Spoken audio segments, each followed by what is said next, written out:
Selamat pagi menjelang siang.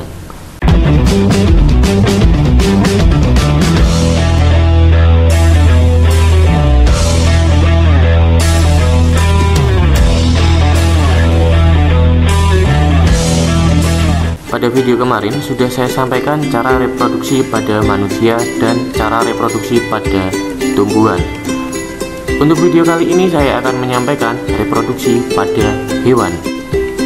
Indonesia merupakan negara maritim, yaitu negara yang memiliki wilayah laut yang luas. Wilayah laut Indonesia menghasilkan berbagai jenis kekayaan termasuk di dalamnya ikan, terumbu karang, mutiara, kepiting, dan masih banyak yang lainnya. Kita wajib bersyukur kepada Tuhan Yang Maha Esa atas karunia-Nya pada bangsa Indonesia ini, berupa kekayaan laut yang sangat melimpah. Banyak masyarakat Indonesia, terutama yang tinggal di daerah pesisir, menggantungkan hidupnya dari hasil laut, misalnya nelayan. Setiap hari mereka pergi ke laut untuk mencari dan menangkap ikan. Ribuan ikan ditangkap setiap harinya. Pernahkah terpikir dalam benak kita, mungkinkah ikan yang setiap hari ditangkap oleh nelayan akan habis?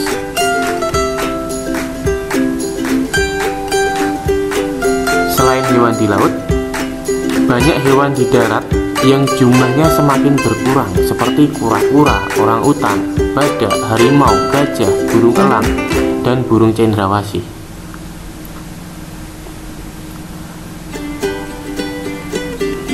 Pada bagian ini, kita akan mempelajari cara hewan melakukan reproduksi sehingga keberadaannya di bumi tetap lestari. Perlu kalian ketahui, setiap hewan memiliki cara reproduksi yang berbeda-beda.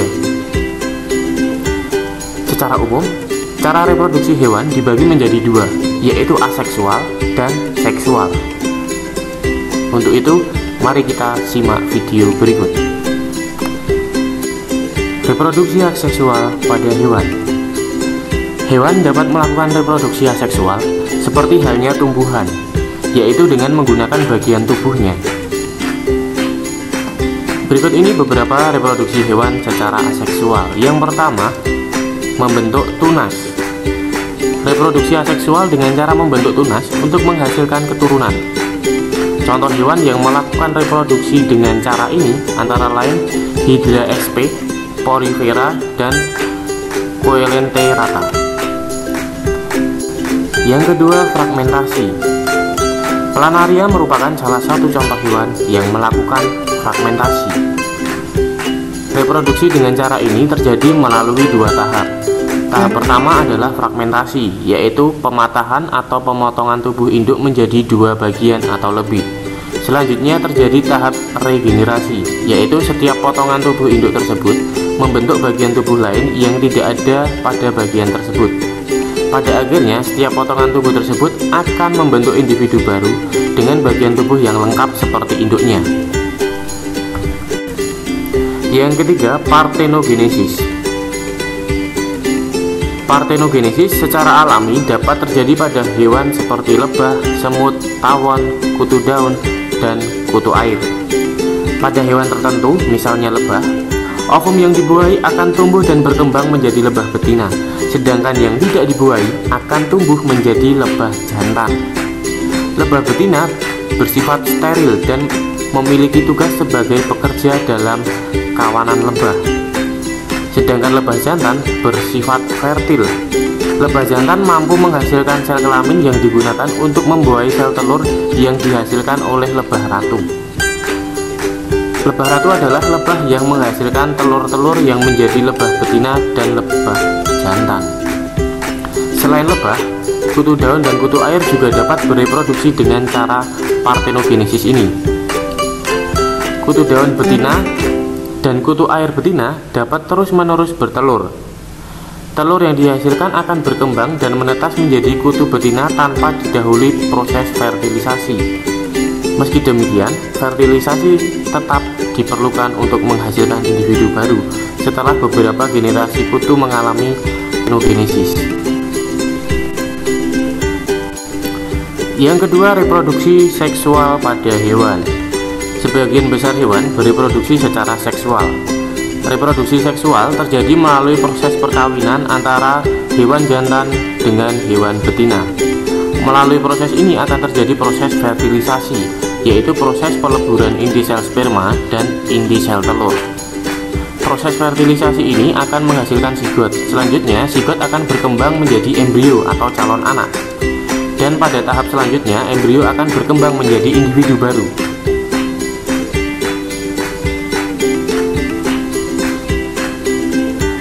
Proses fertilisasi dapat terjadi melalui dua cara, yaitu fertilisasi internal dan fertilisasi eksternal. Fertilisasi internal terjadi apabila proses peleburan antara inti sel telur dan inti sel sperma terjadi di dalam tubuh hewan betina. Contoh hewan yang melakukan fertilisasi secara internal antara lain sapi, ayam, kura-kura, buaya, dan lain sebagainya. Sedangkan fertilisasi eksternal terjadi apabila proses peleburan antara sel telur dan sel sperma terjadi di luar tubuh hewan betina. Fertilisasi dengan cara ini biasanya terjadi pada hewan yang hidupnya di lingkungan perairan, misalnya ikan. Sebelum menginjak video selanjutnya, silahkan kalian tentukan bagaimana cara hewan bereproduksi dan tuliskan jawabanmu di kolom yang telah disediakan ini. Ada berbagai macam hewan di Indonesia, silahkan kalian kelompokkan apakah termasuk hewan beranak, apakah termasuk hewan bertelur, apakah termasuk hewan bertelur dan beranak. Selanjutnya kalian susun kesimpulan berdasarkan permasalahan yang telah kamu selesaikan.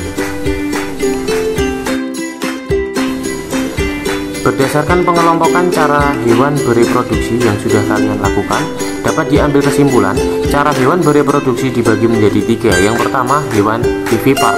Yang kedua, hewan ovipar. Yang ketiga, hewan ovovivipar. Yang pertama, hewan vivipar. Kucing, kelinci, kerbau, gajah, badak, sapi, anoa, babi, banteng, dan kambing adalah beberapa hewan yang tergolong hewan vivipar. Hewan vivipar disebut juga hewan beranak. Hewan ini memiliki embrio yang berkembang di dalam rahim induk betinanya dan akan dilahirkan pada saat umurnya sudah mencukupi. Lalu embrio akan memperoleh nutrisi melalui perantara plasenta. Setelah lahir, dari manakah nutrisi itu terpenuhi? Pencernaan bayi hewan belum kuat, maka diperlukan makanan yang mudah dicerna. Pada hewan mamalia, induk hewan tidak perlu mencari makanan tambahan untuk anaknya. Tuhan Yang Maha Kuasa melengkapi tubuh mamalia dengan kelenjar mammae yang dapat menghasilkan susu. Susu mengandung laktosa yang dapat dicerna oleh perut bayi hewan dengan mudah untuk menghasilkan nutrisi dan energi yang diperlukan. Yang kedua, hewan ovipar. Contoh dari hewan ovipar antara lain cicak, katak, ikan, ayam, burung, pitik, dan lain sebagainya. Hewan ovipar disebut juga dengan hewan bertelur. Hewan ini embrionya berkembang di dalam telur. Telur hewan ini akan dikeluarkan dari dalam tubuh induk betina dan akan dilindungi oleh cangkang. Hewan tertentu misalnya penyu, ikan, dan katak menghasilkan puluhan hingga ratusan telur setiap kali bertelur. Akan banyak dihasilkan individu baru jika telur yang dihasilkan dibuai ataupun berhasil bertahan hidup. Tetapi tidak semua telur yang dihasilkan oleh ikan dan katak yang telah mengalami pembuahan dapat menetas menjadi individu baru. Tidak semua telur penyu yang menetas dapat bertahan hidup sampai dewasa karena adanya predator, ombak, dan arus laut yang harus dihadapi oleh penyu yang baru saja menetas. Meskipun dapat menghasilkan puluhan bahkan ratusan individu baru dalam sekali reproduksi, kita juga harus tetap menjaga kelestarian ikan, katak, dan terutama penyu agar tetap lestari. Yang ketiga, ovovivipar. Hewan ovovivipar disebut juga hewan bertelur dan beranak. Embrio hewan yang tergolong ovovivipar sebenarnya berkembang di dalam telur. tetapi embrio tidak dikeluarkan dalam bentuk telur seperti pada hewan ovipar. Telur tetap berada di dalam tubuh induk betina. Setelah umur embrio cukup untuk dilahirkan, telur akan menetas di dalam tubuh induk dan kemudian anaknya dilahirkan. Contoh dari hewan ovivipar antara lain kadal dan sebagian jenis ular. Yang berikutnya siklus hidup hewan.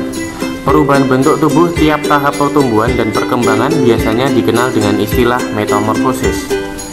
Katak merupakan salah satu hewan yang juga mengalami metamorfosis. Pada gambar di bawah menggambarkan tahapan metamorfosis yang terjadi pada katak. Yang pertama dalam bentuk telur, kemudian berubah menjadi ketebong, setelah itu berubah menjadi berudu, setelah itu menjadi katak muda dan katak dewasa. Kemudian tahapan metamorfosis dibagi menjadi dua, tahapan metamorfosis sempurna dan tahapan metamorfosis tidak sempurna. Kemudian teknologi reproduksi pada hewan. Salah satu contohnya adalah inseminasi buatan atau kawin suntik. Kawin suntik atau dikenal dengan istilah inseminasi buatan adalah proses memasukkan cairan sperma atau semen dari sapi jantan yang unggul ke dalam saluran reproduksi sapi betina dengan bantuan manusia. Tujuannya adalah perbaikan kualitas, misalnya sebagai penghasil daging yang berkualitas untuk sapi potong. Sebagai contoh, untuk menghasilkan anakan sapi dengan kualitas daging yang baik dan berjumlah banyak, diambil sel-sel sperma dari sapi Brahman dari India untuk diinseminasikan pada sapi betina lokal. Yang berikutnya adaptasi. Adaptasi adalah penyesuaian diri terhadap habitat baru atau terhadap perubahan yang terjadi pada lingkungan habitatnya.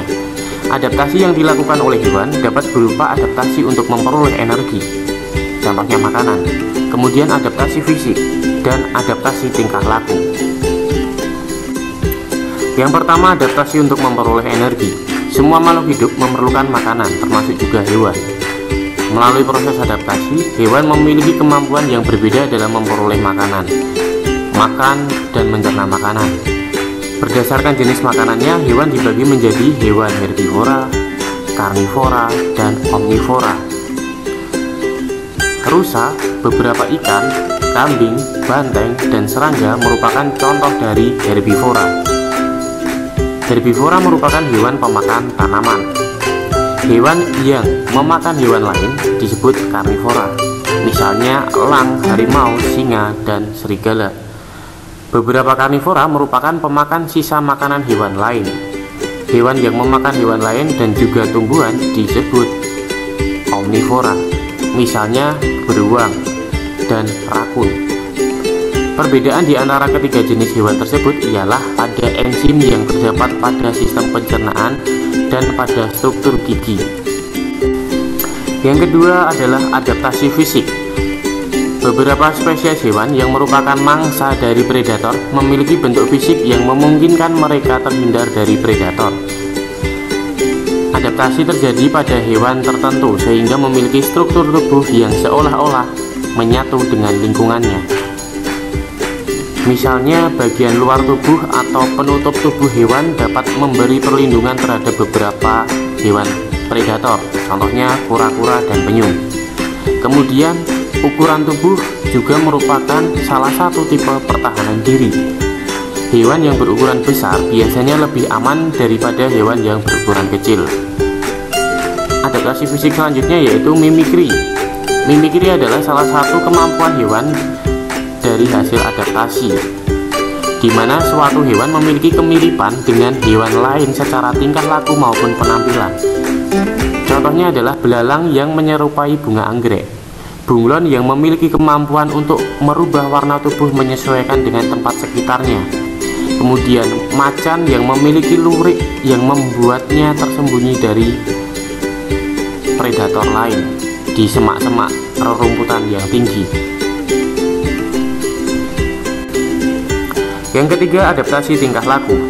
Hewan melakukan adaptasi secara fisik, akan tetapi hewan juga melakukan adaptasi secara tingkah laku.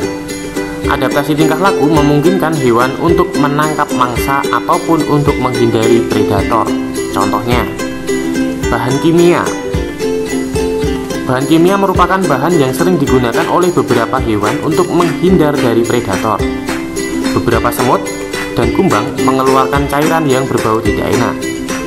Kemudian, ketika cumi dan gurita merasa terancam, hewan tersebut dapat menyemburkan tinta sehingga dapat melepaskan diri dari predator. Yang kedua, perilaku berkelompok. Perilaku berkelompok merupakan salah satu tingkah laku yang dapat melindungi kawanan hewan dari buruan predator.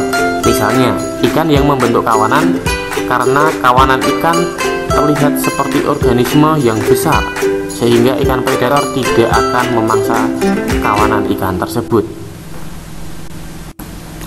Terima kasih kalian sudah menonton dan menyimak materi yang saya sampaikan melalui video ini. Semoga video yang saya sampaikan kali ini dapat berguna bagi kehidupan kalian dan semakin bersyukur kepada Tuhan Yang Maha Esa.